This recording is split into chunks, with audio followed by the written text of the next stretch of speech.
জাতীয় মসজিদ বায়তুল মোকাররম থেকে সরাসরি যুক্ত হচ্ছেন সহকর্মী আলমগীর শেখ।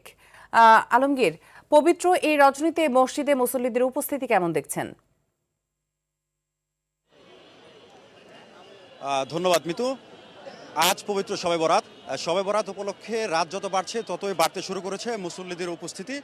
আহ, আমরা যদি একটু পিছন দিকে আপনাদের দেখানোর চেষ্টা করি, আপনি যেমনটি দেখতে পাচ্ছেন, রাত যত বাড়ছে ততই রাতের সাথে তাল মিলিয়ে আসলে মসজিদের মুসল্লিদের উপস্থিতি বাড়ছে এবং মসজিদ প্রাঙ্গণে নফল নামাজ, কোরআন তিলাওয়াত এবং নফল ইবাদতে মুখর পরিবেশ। আরেকটি বিষয় জানিয়ে রাখি, আর মাত্র 15 দিন পর রমজান মাস। শবে বরাত রমজান মাসের পূর্ব প্রস্তুতির আগাম ইঙ্গিত। শবে বরাতের পর থেকেই আসলে মানুষ পবিত্র রমজান মাসের প্রস্তুতি নেওয়া শুরু করে।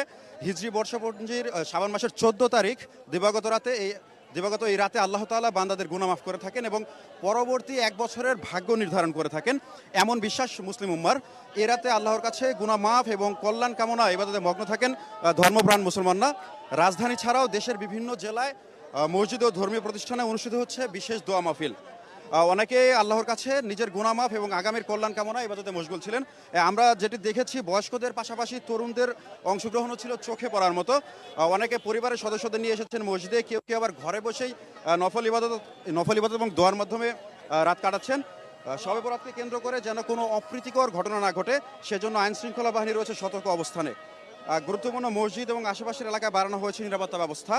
ফায়ার সার্ভিস ও পুলিশের পক্ষ থেকে ফানুস বা আতশবাজি না ফোটানোর জন্য অনুরোধ করা হয়েছে।